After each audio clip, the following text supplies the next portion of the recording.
Hello everyone, कैसे हो आप लोग। आप सभी का आज के वीडियो में बहुत बहुत स्वागत है। तो आज यहाँ पे आप देख सकते हैं कि जो इनऑर्गेनिक केमिस्ट्री है, ओके, उसका यहाँ पे जो टॉपिक है पीरियोडिसिटी, उसका यहाँ पे जो सेकंड लेक्चर है, सेकंड लेक्चर में हम लोग आज पढ़ने वाले हैं नोड्स और एटॉमिक स्पेक्ट्रा। ओके, तो यहाँ पे ये लेक्चर नंबर क्या है आपका, यहाँ पे सेकंड है। तो आप इस चीज को नोट कर ले कि इससे पहले वाले जो लेक्चर थे उसके अंदर हमने बहुत ही अच्छे से, चाहे आप जो रूल्स ऑफ इलेक्ट्रॉन फीलिंग हो या फिर आपका जो प्रिंसिपल क्वांटम नंबर हो, यानी एक तरह से जो क्वांटम नंबर होता है उसको हमने पढ़ा था। साथ में किस तरीके से आप इलेक्ट्रॉन को फिल कर सकते हैं, उसके अलग अलग टाइप को, चाहे सेल हो, सबसेल हो, उसके बाद चाहे आपका ऑर्बिटल हो, ये सारी चीजें हमने पहले वाले वीडियो के अंदर कवर की थी। ओके, अगर आपने वो वीडियो नहीं देखा है तो प्लीज आप जाके वो वीडियो पहले देखें। उससे समझेगा कि आपको किस तरीके से जो नोड है, एटॉमिक स्पेक्ट्रा है, वो सारी चीजें आपको उससे आप रिलेट कर पाओगे। ओके, तो यहाँ पे जैसे हमने बताया कि आज हम लोग पीरियोडिसिटी में नोड्स और एटॉमिक स्पेक्ट्रा, ये दो जो टॉपिक से आज कवर करने वाले हैं। दोनों टॉपिक बहुत ही कमाल के टॉपिक है। अगर आप यहाँ पे नोट्स देखोगे तो नोट्स का जो टॉपिक होता है आपको कोऑर्डिनेशन केमिस्ट्री के अंदर आता है। लेकिन यहाँ पे जो पीरियोडिसिटी है, पीरियोडिसिटी में जब आप ये क्वांटम नंबर पढ़ते हो, क्वांटम केमिस्ट्री पढ़ते हो, तो उसके अंदर भी आप देखोगे कि उसके अंदर भी आपको नोट्स, ये सारी चीजें आपको निकालने के लिए आती है। ओके, और जो एटॉमिक स्पेक्ट्रा है एक तरह से आपका फिजिकल का पार्ट है, लेकिन एटॉमिक स्पेक्ट्रा आपका जो इस्तेमाल होता है वो आपने देखा होगा क्वांटम में भी आपको एटॉमिक स्पेक्ट्रा, ये सारी चीजें आपको देखने के लिए मिलती है। इसके लिए हम लोग ये जो टॉपिक है यहाँ पे कवर कर रहे हैं। जब हम लोग कोऑर्डिनेशन केमिस्ट्री पढ़ेंगे तो उसके अंदर हम लोग डिटेल में इसके बारे में हम लोग बात करेंगे। ओके, अभी यहाँ पे जो दो टॉपिक है, ओके, सबसे पहला है आपका नोड्स। ओके, ये आपका सबसे पहला नोड्स है। दूसरा है एटॉमिक स्पेक्ट्रा। ओके, तो ये जो दोनों टॉपिक है आपको एटॉमिक स्पेक्ट्रा, तो ये दोनों टॉपिक हम लोग बहुत अच्छे से यहाँ पे कवर करने वाले हैं। अगर आप सबसे पहले टॉपिक को देखोगे तो सबसे पहला टॉपिक क्या है आपका, नोड्स है। ओके, तो हम लोग सबसे पहले किसके बारे में बात करेंगे, हम लोग सबसे पहले बात करेंगे यहाँ पे नोड्स के बारे में। ओके, तो एक्चुअली में नोट्स होता क्या है, किस तरीके से इसको हम लोग रिप्रेजेंट करते हैं, वो सारी चीजें हम लोग यहाँ पे देखने वाले हैं। ओके, तो नोट्स का यहाँ पे सबसे पहले अगर आप डेफिनेशन देखोगे तो इसका डेफिनेशन क्या होता है कि a point,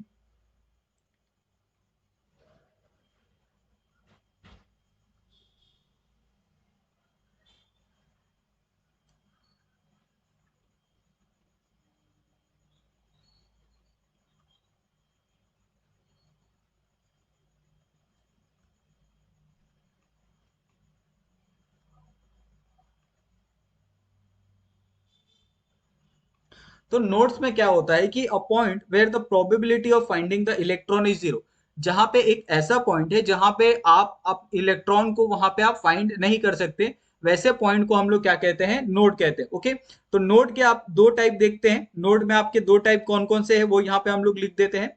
there are two types, two type of nodes. Okay, तो दो टाइप के नोड्स कौन कौन से हैं वो यहाँ पे हम लोग डिस्कस कर लेते हैं।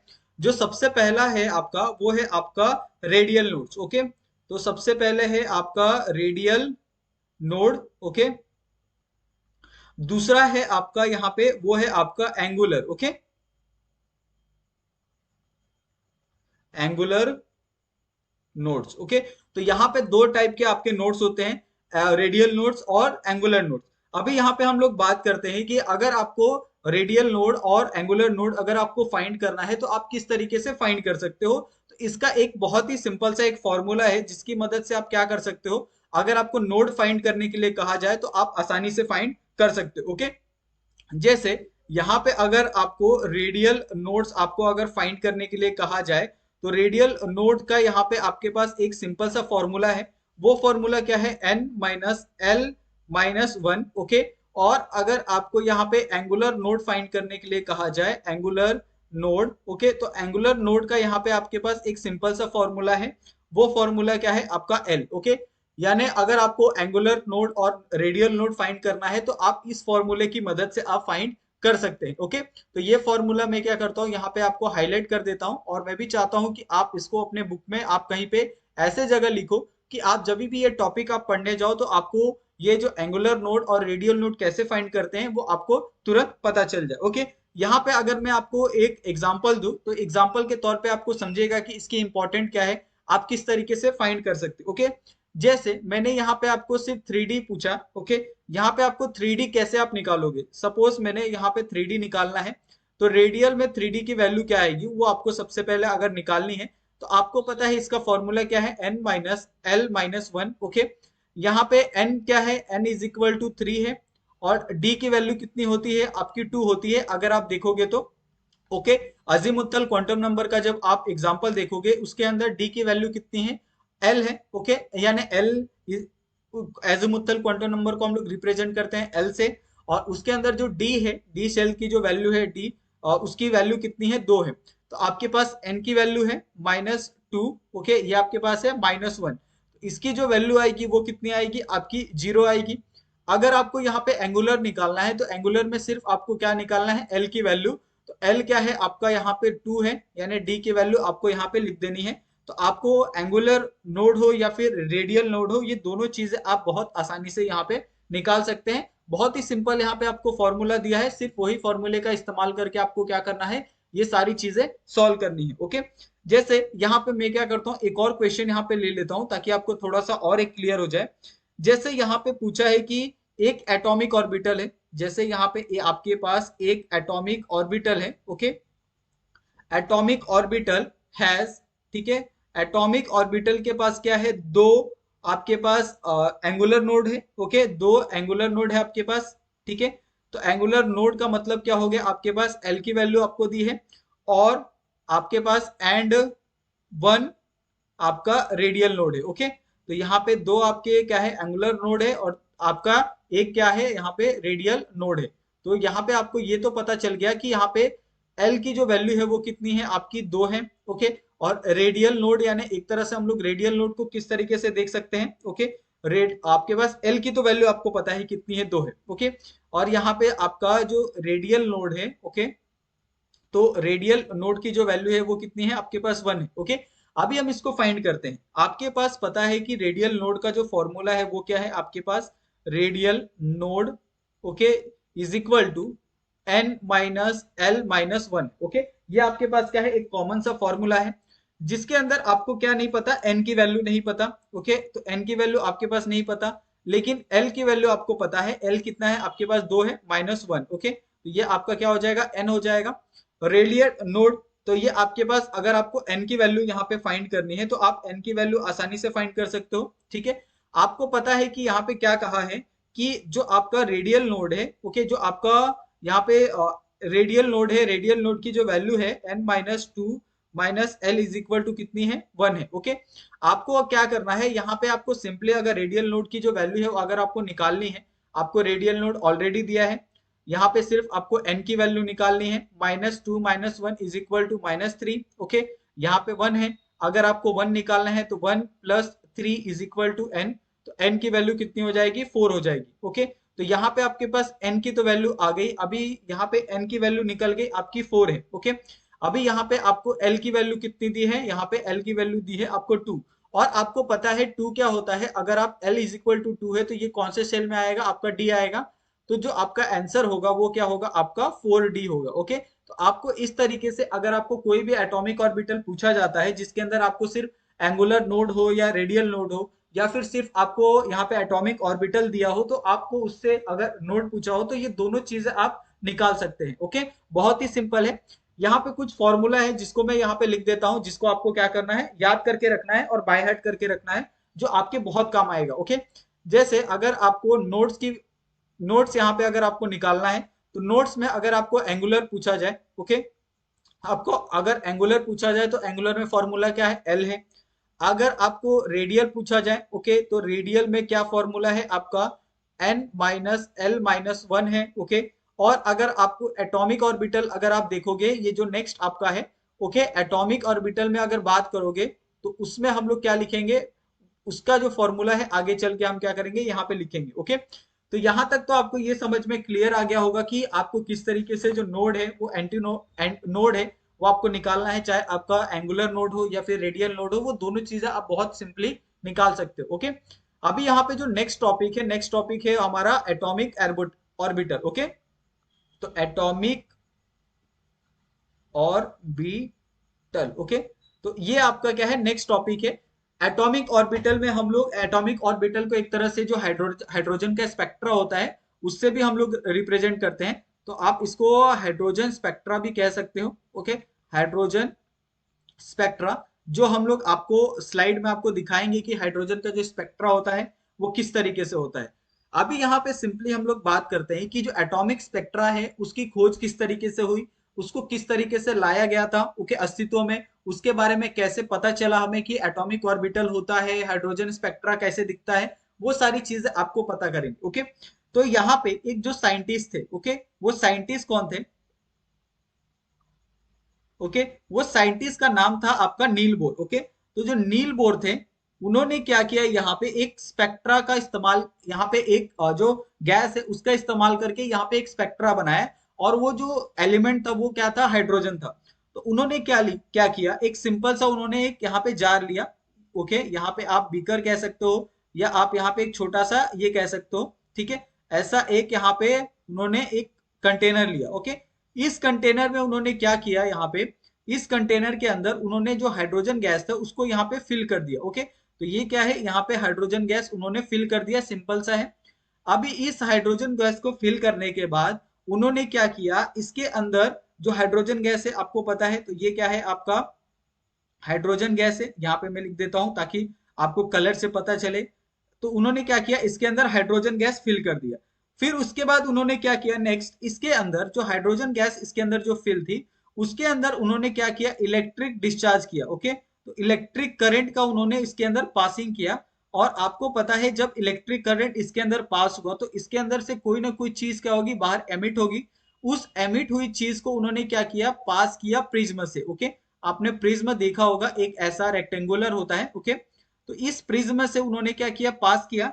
जब इस प्रिज्म से उन्होंने पास किया तो यहाँ पे बहुत सारे अलग अलग कलर के उनको अलग अलग चीजें दिखी, और यहाँ पे उनको कुछ पर्टिकुलर पर्टिकुलर रे उसको क्या हुई, यहाँ पे ऑब्जॉर्व हुई। ओके, और ये रेस कौन से भी हो सकती हैं, आपने सुना होगा विपजियोर वाली। तो विपजियोर में कोई भी रे आपकी हो सकती है, चाहे आपका वॉयलेट हो, इंडिगो हो, ब्लू हो, या फिर ग्रीन हो, येलो हो, ऑरेंज हो, या रेड हो। ओके, तो इसमें से कोई भी रेस आपकी हो सकती है इस प्रिज्म से निकलने वाली। तो उनको इसके बारे में तो नहीं पता था कि कौन सी रे यहाँ से निकलने वाली है। तो ये एक बहुत ही सिंपल सा उनका क्या था, एक एक्सपेरिमेंट सेटअप था। अभी इस एक्सपेरिमेंट सेटअप को अगर हम लोग थोड़ा सा और इलेबोरेट करें तो आपको और समझ में आएगा। अभी यहाँ पे जैसे मैंने क्या किया, यहाँ पे उन्होंने हाइड्रोजन गैस लिया, ठीक है। मैं यहाँ पे क्या करता हूँ, एक हाइड्रोजन गैस लेता हूँ। ये मेरे पास क्या है, एक हाइड्रोजन गैस है। उसकी ये क्या है, ये उसकी ऑर्बिटल है उसके चारों तरफ की, ठीक है। या आप इसको ऑर्बिटल कंसिडर करो, ये उसके चारों तरफ की क्या है, ऑर्बिटल है। अभी उन्होंने क्या किया, इस ऑर्बिटल जो हाइड्रोजन गैस था उसके अंदर यहाँ पे एक हाइड्रोजन गैस है, ठीक है। इसका ये सेल है n is equal to 1, n is equal to 2, n is equal to 3। Okay, ये उसके क्या है, यहाँ पे शेल है। उन्होंने क्या किया, यहाँ पे जो यहाँ पे हाइड्रोजन गैस आपको दिख रहा है इसके ऊपर उन्होंने सिंपली यहाँ पे जो एक करंट है, इलेक्ट्रिक करंट है, उसको यहाँ पे उन्होंने क्या किया, डिस्चार्ज किया। तो यहाँ से जो इलेक्ट्रिक करंट यहाँ पे आया है, ओके, ये आपका क्या है, यहाँ पे इलेक्ट्रिक करंट है। ओके, ये इलेक्ट्रिक करंट को जब उन्होंने एक हाइड्रोजन पे ये किया, ओके, डिस्चार्ज किया, तो यहां से क्या हो गया कि ये जो हाइड्रोजन गैस था, यहां से ये, एक सेकेंड आपको थोड़ा सा अलग कलर से दिखाते हैं। तो यहां से जो ये हाइड्रोजन था वो क्या कर गया, निकल गया, और निकल के क्या हो गया, ये दूसरे किसी सेल में चले गया। ओके, और ये जब दूसरे सेल में गया तो आपको पता है कि अगर यहाँ पे एक एग्जाम्पल के तौर पे भी आप क्या कर सकते हैं, यहाँ पे इसको समझ सकते हैं। सपोज आपके पास आपका कोई मित्र है। ओके, अगर आपका मित्र है, अगर आपका मित्र है सपोज, ठीक है, वो आपको क्या करता है, आपके पास एक दिन आता है, आपको बहुत अच्छी अच्छी बातें करता है, आपको बहुत ज्यादा ये करता है, मोटिवेट करता है, और आप उसके चक्कर में क्या करते हो, यहाँ पे ये एक आपका दोस्त है, ठीक है, यहाँ पे आपका एक दोस्त खड़ा है। एक दोस्त यहाँ पे आता है, ये उनको बहुत सारी क्या करता है, मोटिवेट करता है। ओके, मोटिवेट करके ये क्या करते हैं, एक बहुत ही अलग जगह पे एक बहुत ही लंबी सी एक उन्होंने चढ़ाई कर दी होती है। मोटिवेट करने के कारण वो पहाड़ पे जाने का सोचते हैं, लेकिन इसका जो दोस्त रहता है वो डिनाई करता है। वो कहता है कि मैं पूरा पहाड़ नहीं चढ़ूंगा, क्योंकि हम लोग थक जाएंगे। लेकिन ये जो उसका दोस्त होता है उसको बहुत अच्छी अच्छी बातें बोलता है कि इससे ये होगा वो होगा, तो ये क्या करता है, उससे इंस्पायर होके मोटिवेट होके जोश में आके ये क्या करता है, पूरा टॉप पे पहुंच जाता है। ओके, अभी मुझे बताओ यहां से यहां जाने के लिए कुछ तो एनर्जी लगी होगी। ओके, यहां से यहां जब हो गया तो उसको कुछ तो एनर्जी लगी होगी, और यहां जाके वो हमेशा यहाँ पे तो नहीं रह सकता है एक्साइटेड स्टेट में, यहां जाके उसकी जो एनर्जी है वो तो खत्म ही हो जाएगी। तो एनर्जी खत्म होने के बाद क्या होगा कि वो वापस नीचे आने का ट्राई करेगा, लेकिन वो जिस स्पीड से ऊपर गया था वो उसी स्पीड से नीचे नहीं आएगा, क्योंकि वो ऑलरेडी बहुत ज्यादा थक चुका है। तो वो धीरे धीरे धीरे धीरे कहीं कहीं पे क्या करेगा, रुकते हुए वो क्या करेगा, नीचे आएगा। तो सेम आपका जो यहाँ पे जो हाइड्रोजन का स्पेक्ट्रा है उसके अंदर भी ये सेम चीजें होती है। यहाँ से जब ये एनर्जी यहाँ से एमिट होती है तो वो लास्ट वाले सेल में जाती है। यहाँ पे एक और सेल बना देता हूं ताकि ये आपको अच्छे से दिखे। तो ये जब लास्ट वाले सेल में जाती है तब क्या होता है, यहाँ पे जाने के बाद ये यहाँ पे रुक जाती है। ओके, ये आपका फाइनल है। उसके बाद क्या होती है, ये इसका क्या है, एक्साइटेड स्टेट है, यहाँ पे मैं लिख देता हूँ, सॉरी, ठीक है। यहाँ पे क्या है, ये इसका एक्साइटेड स्टेट है। ओके, ये इसका क्या है, एक्साइटेड है, और ये क्या है, इसका ग्राउंड स्टेट है। जब वो ग्राउंड स्टेट से एक्साइटेड स्टेट में जाता है तो इसकी एनर्जी ऑफ कोर्स हाई होगी, लेकिन इसकी एनर्जी क्या हमेशा हाई होगी, नहीं होगी। तो ये वापस क्या करेगा, यहाँ से ये वापस ही धीरे धीरे नीचे आएगा।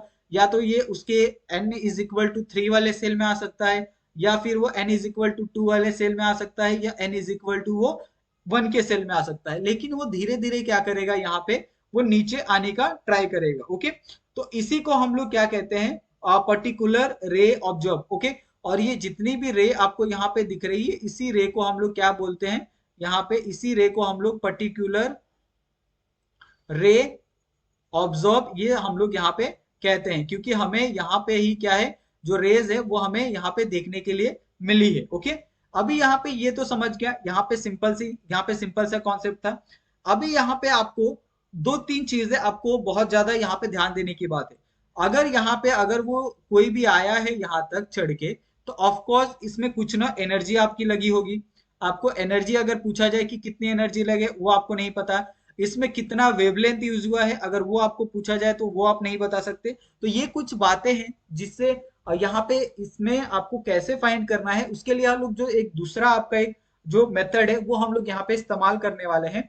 और वो जो मेथड है, वो मेथड क्या है आपका, वो यहाँ पे हम लोग डिटेल में देखने वाले हैं। ओके, यहाँ पे आपको क्या कहा है कि आपकी एनर्जी तो एक्साइटेड में गई, वहां से एक्साइटेड से वापस वो ग्राउंड स्टेट में जाएगी, लेकिन वो धीरे धीरे जाएगी, हर स्टेप को पार करते हुए जाएगी। ओके, वो एक ही बार में जंप करते हुए डायरेक्ट वो फाइनल स्टेज में नहीं जाने वाली है। वो यहाँ पे आपको सिंपली आपको पता चल गया है। ओके, तो अभी क्या होगा कि जब वो एनर्जी धीरे धीरे नीचे जाएगी, वो कुछ ना कुछ एनर्जी एमिट करेगी, कुछ ना कुछ एनर्जी वहां पे आपको देखने के लिए मिलेगा। अगर वो जैसे ग्राउंड स्टेट से एक्साइटेड स्टेट में जाता है तो वहां पे एनर्जी आपको देखने के लिए मिलेगा।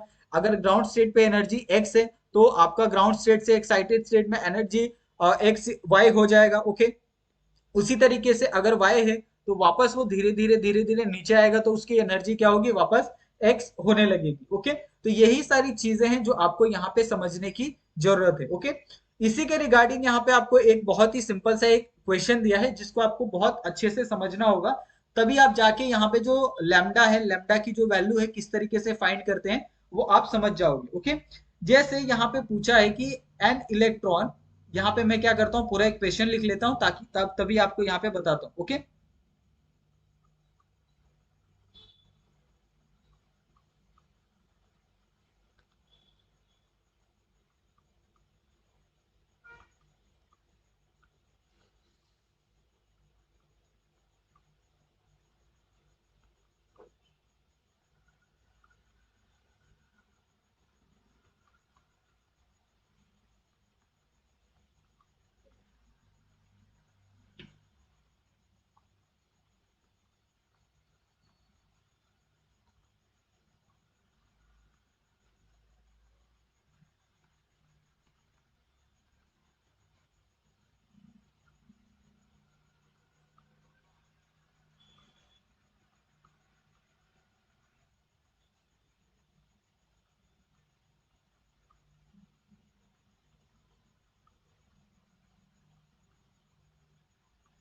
अभी यहाँ पे एक सिंपल सा क्वेश्चन पूछा है।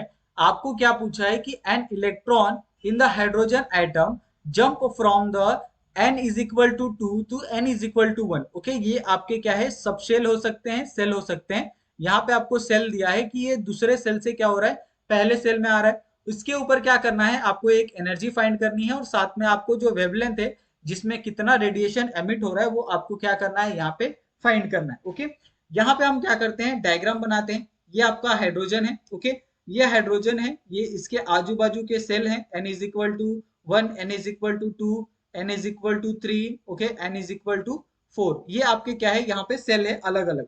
अभी क्या होगा, जब ये हाइड्रोजन है, हाइड्रोजन के ऊपर यहाँ पे अगर हम लोग इलेक्ट्रिक चार्ज यहाँ पे डिस्चार्ज करते हैं, ये यहाँ पे आपका इलेक्ट्रिक चार्ज है, अगर यहाँ पे हम लोग डिस्चार्ज करते हैं यहाँ पे, तो ये क्या करेगा, यहाँ से ये एक्साइटेड में जाएगा, वापस वो धीरे धीरे क्या होगा, यहाँ पे डिक्साइटेड होगा और वापस वो क्या करेगा, ग्राउंड स्टेट में आएगा। ओके, यही सारी चीजें हो रही है और कुछ नहीं, जिसके अंदर हम लोग कह सकते हैं कि यहाँ पे वो क्या कर रहा है, सबसे इनिशियल स्टेट में n इज इक्वल टू पहले पे है। ओके, और वो फाइनल में किस में जा रहा है, n इज इक्वल टू 2 में। ओके, या तो वो पहले n से 2 में जाएगा और फिर 2 से क्या करेगा, 1 में आएगा।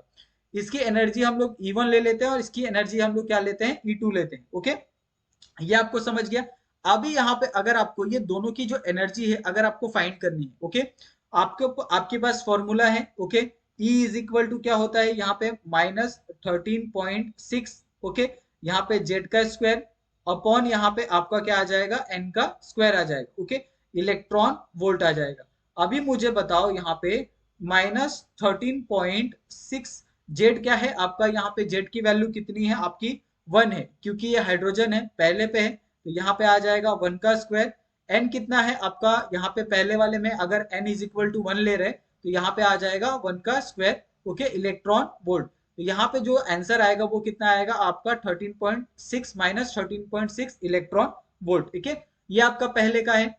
अगर आप E2 देखोगे तो E2 में कैसा आएगा, -13.6 मल्टीप्लाई बाय जेड का स्क्वायर। ओके, ये आपका हो गया, माइनस यहाँ पे अपॉन एन का स्क्वायर इलेक्ट्रॉन वोल्ट। अभी यहाँ पे मुझे बताओ कि यहाँ पे जेड कितना है, जेड यहाँ पे भी 1 है, क्योंकि इसका जो एटॉमिक नंबर है वो कितना आएगा आपका, 1 आएगा। ओके, तो 13.6 इज इक्वल टू 1, 1 का स्क्वायर मतलब 1 का स्क्वायर।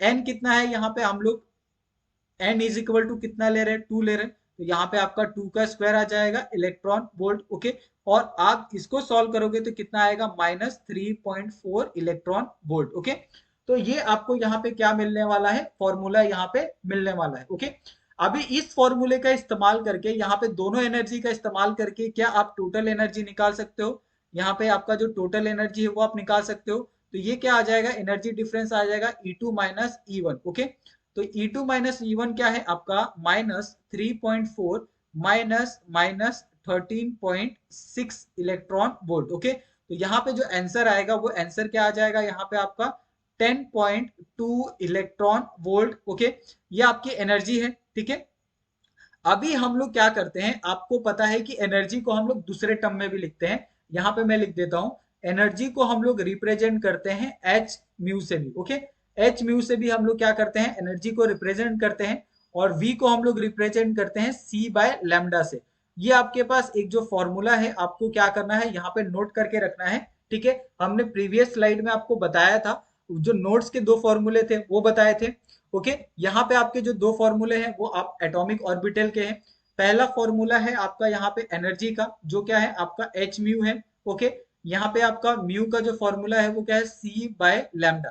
ठीक है, तो आपको ये जो दो फॉर्मूले हैं आपको ध्यान रखने हैं और आपको इसको याद करके रखना है। ओके, यहां तक तो आपका क्लियर हो गया, आपको ये पता चल गया कि 10.2 इलेक्ट्रॉन वोल्ट आया, जिसको हम लोग एनर्जी में क्या एच म्यू भी कह सकते हैं। ठीक है, अभी यहाँ पे अगर आपके पास ई डेल्टा ई की वैल्यू आपके पास बहुत आसानी से मिल गई।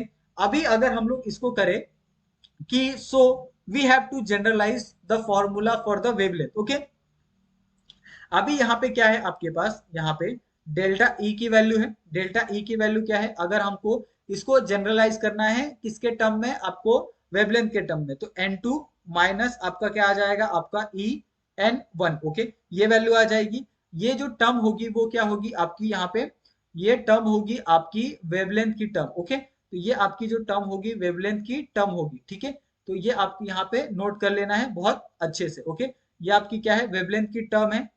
अभी यहाँ पे अगर हम लोग वेवलेंथ की टर्म को यहाँ पे अगर फाइंड करते हैं तो किस तरीके से करेंगे वो आपको यहाँ पे थोड़ा सा देखना होगा, ओके। अभी यहाँ पे आपको पता है डेल्टा ई की वैल्यू कितनी है, जैसे हमने बताया था।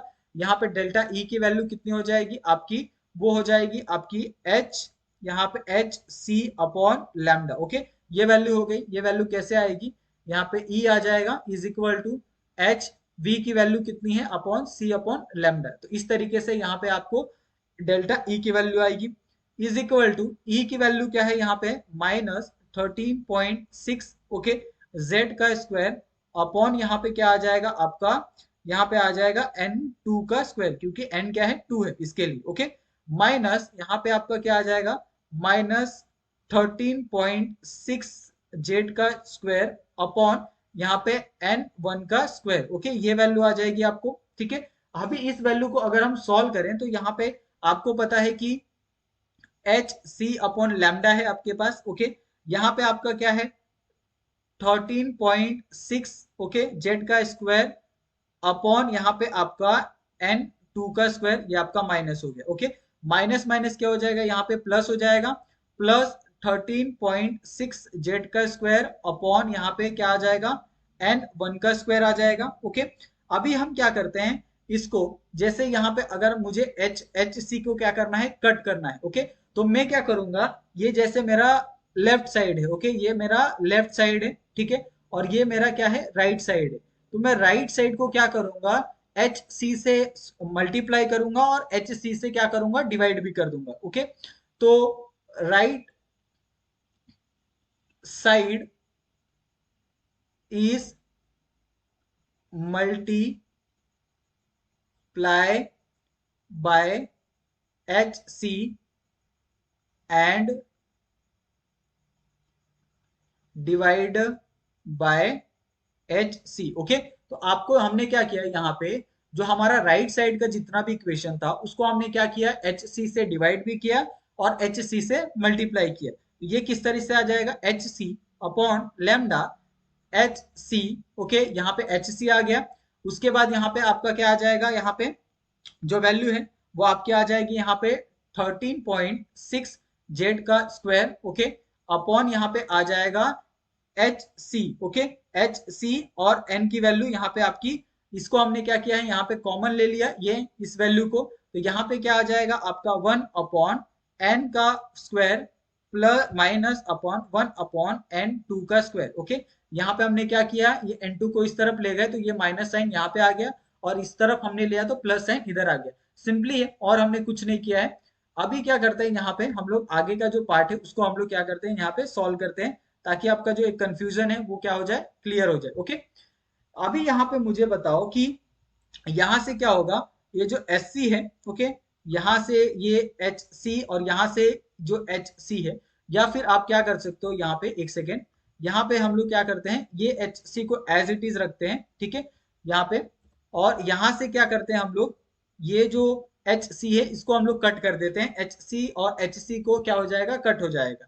तो यहाँ पे क्या हो जाएगा आपका 1 अपॉन लेमडा हो जाएगा इज इक्वल टू, यहाँ पे क्या हो जाएगा आपका 13.6 जेड का स्क्वायर अपॉन क्या हो जाएगा आपका एच सी हो जाएगा, ठीक है। यहाँ पे क्या आ जाएगा आपका 1 अपॉन, यहाँ पे आ जाएगा आपका n2 का स्क्वायर माइनस आपका 1 अपॉन n1 का स्क्वायर, ये आ जाएगा वैल्यू, ओके। उसके बाद हम क्या करते हैं यहाँ पे, आपकी एक और फॉर्मूला यहाँ पे आप इस्तेमाल करो, जिसको यहाँ पे मैं क्या करता हूँ हाईलाइट कर देता हूँ। आपको पता है कि यहाँ पे आपका 13.6 ये आपका ए, और नीचे क्या है आपका एच सी, ओके। तो 13.6 अपॉन एच सी, एच भी क्या है यहाँ पे कांस्टेंट है 6.6 इंटू 10⁸, यहाँ पे सी क्या है 3 इंटू 10⁸ है, ओके। ये सारी की सारी जो वैल्यू है क्या है कांस्टेंट है। तो इसको हम लोग रिप्रेजेंट करते हैं आर से, और आर क्या होता है आपका रेडबर्ग कांस्टेंट होता है। तो इसको हम लोग क्या करेंगे यहाँ पे, जो 13.6 है और अपॉन एच सी है, इसको हम लोग रिप्रेजेंट करेंगे 1 upon lambda is equal to R Z का स्क्वायर, ओके। यहाँ पे आपका ब्रैकेट में 1 अपॉन n2 का स्क्वायर माइनस 1 अपॉन n1 का स्क्वायर, ओके। ये वैल्यू आ गई। अभी हम यहाँ पे क्या करते हैं, इसको इसको कांस्टेंट रखते हैं। ओके, यहाँ पे हमने क्या किया, इसको कांस्टेंट रख लिया, ठीक है, आर को। तो ये आपका क्या हो गया, आपका रेडबर्ग कांस्टेंट हो गया। यहाँ पे आप इसको लिख सकते हैं, ये आपका क्या है, रेडबर्ग कांस्टेंट। ओके, तो इस चीज को आपको क्या करना है, ध्यान देना है, ये आपका क्या है, रेडबर्ग कांस्टेंट है, तो आपको इसमें कोई गलती नहीं करनी है। ओके, तो यहाँ पे आपको ये पता चल गया कि आपका रेडबर्ग कांस्टेंट क्या है, यहाँ पे आपका वो है आपका आर है। ओके, अभी यहाँ पे आपके पास ये एक इक्वेशन आपके पास आया।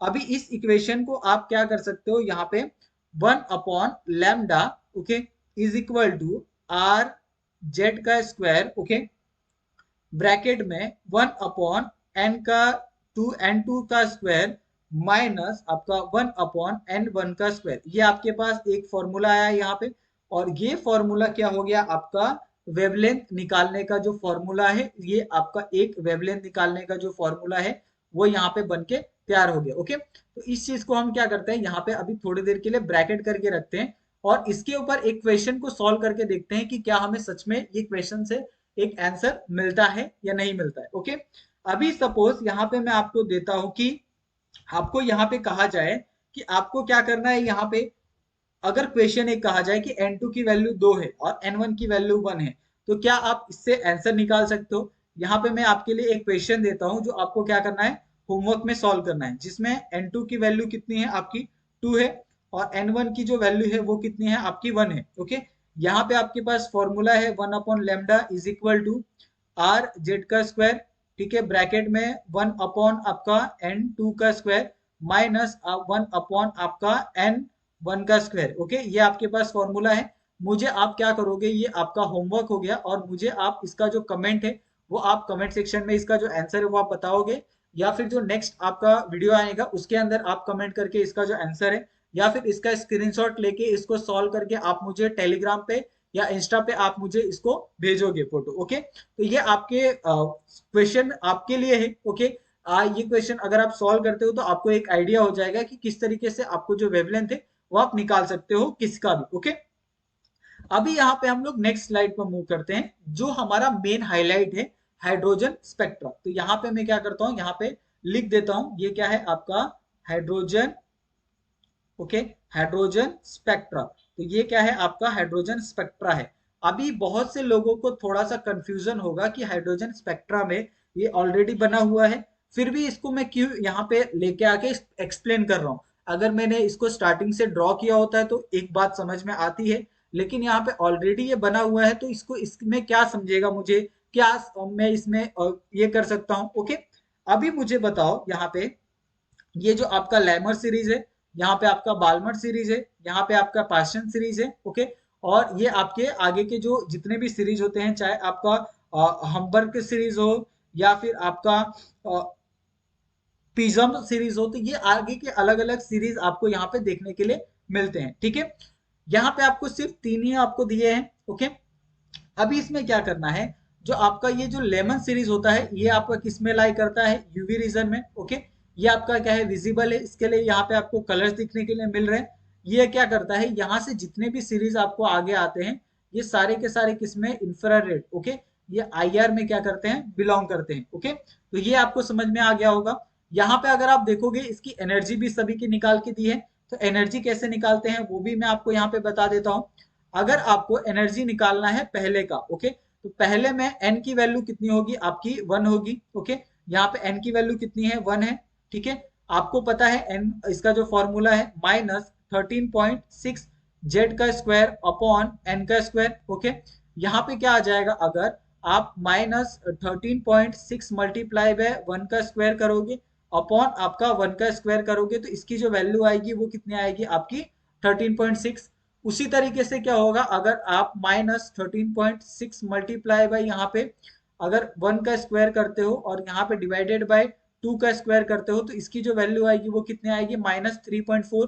उसी तरीके से सेम फॉर्मूला आपको इस्तेमाल करना है, सिर्फ क्या करना है, आपको जो n की वैल्यू है वो सब में अलग अलग करते हुए चली जानी है। ओके, तो ये तो आपको समझ में आ गया होगा।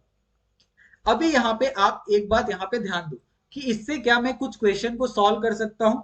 अगर आपको हाइड्रोजन स्पेक्ट्रा के ऊपर कुछ क्वेश्चन पूछ दिया तो आप कैसे सॉल्व करोगे, आप किस तरीके से इसको डिफाइन करोगे, तो ये सारी चीजें बहुत इंपॉर्टेंट है। यहाँ पे मैं क्या करता हूँ, एक क्वेश्चन लेता हूँ, ठीक है। जैसे फॉर हाइड्रोजन एटम, ठीक है, for hydrogen, for hydrogen atom, मैंने क्या किया, यहाँ पे एक हाइड्रोजन एटम के लिए एक क्वेश्चन लिया, जिसके अंदर जो आपका लैम्डा है, लैम्डा किस में है, lambda is lie in the first, okay, first line of Lyman series, okay. तो ये first line of Lyman series में क्या करता है, बिलोंग करता है, जो आपका लैम्डा है। और फर्स्ट लाइन क्या होगा आपका, यहाँ पे ये वाला हो जाएगा, ये आपका फर्स्ट लाइन हो जाएगा, ठीक है। ये आपका सेकंड, थर्ड, फोर्थ और फिफ्थ। तो जब वो ये फर्स्ट लाइन में बिलोंग करता है, तो आपको पता है N1 की वैल्यू आपकी कितने आने वाली है, 1 आने वाली है, ओके। और यहाँ पे जो N2 की वैल्यू आने वाली है वो कितनी आएगी आपकी, 2 आएगी, क्योंकि ये दूसरे लाइन में ही क्या कर रहा है, बिलोंग कर रहा है। तो आप इसकी मदद से क्या यहाँ पे निकाल सकते हो, तो यहाँ पे आप बिल्कुल निकाल सकते हो, ठीक है। यहाँ पे आप हाइड्रोजन का स्पेक्ट्रा आप आसानी से यहाँ पे फाइंड कर सकते हो। ये क्या आ जाएगा आपका, जो 1/लैम्डा का जो फॉर्मूला यहाँ पे दिया था, ओके, आर जेड का स्क्वायर, ओके, यहाँ पे आपका क्या है, 1/n2 का स्क्वायर माइनस 1/n1 का स्क्वायर। इसकी मदद से आप निकाल सकते हो, जिसका आंसर आएगा 1214.66 एमस्ट्रॉन, ओके। ये आपका क्या आएगा आंसर, यहाँ पे आने वाला है, ओके। और यहाँ पे आप आसानी से किसी भी सीरीज का आप आसानी से यहाँ पे जो आंसर है वो आप निकाल सकते हो। आपको इसके अंदर कोई भी जो तकलीफ है वो नहीं होने वाली है, ओके। तो इस तरीके से यहाँ पे हमारा ये जो पूरा वीडियो है यहाँ पे खत्म होता है। अगर आपको इसके अंदर कुछ भी डाउट लगता है, कुछ भी अगर आपको पूछना है, तो आप बेझिझक हमें पूछ सकते हैं, ठीक है। और यहाँ पे आप देख सकते हैं कि सारे के सारे अच्छे से पूरा जो कॉन्सेप्ट है उसको हमने क्लियर किया है। फिर भी अगर आपको लगे तो उसका आप स्क्रीनशॉट ले लो कि हमें ये चीज नहीं समझा है, और आप मुझे मुझे आप इंस्टा पे भेज सकते हो, या फिर आप हमें टेलीग्राम पे आप भेज सकते हो। उसका जो आंसर होगा वो हम आपको बहुत जल्द, यानी सेम डे ही आपको उसका जो आंसर है वो आपको हम लोग प्रोवाइड कर देंगे, ओके। तो यहाँ पे आपको ये सारी चीजें समझ में आ गई होगी, चाहे आपका नोड हो या फिर एटॉमिक स्पेक्ट्रा हो, ठीक है। अगर आपको वीडियो अच्छी लगी होगी तो प्लीज आप वीडियो को लाइक कीजिए, आप अपने दोस्तों के साथ शेयर भी कर सकते हैं, और मोस्ट इंपॉर्टेंट हमें सपोर्ट करते रहिए, और हमारे चैनल को सब्सक्राइब करिए, अपने दोस्तों के साथ शेयर करिए। तो थैंक यू सो मच आप सभी का। मिलते हैं हम लोग नेक्स्ट वीडियो में नए टॉपिक के साथ। Thank you so much.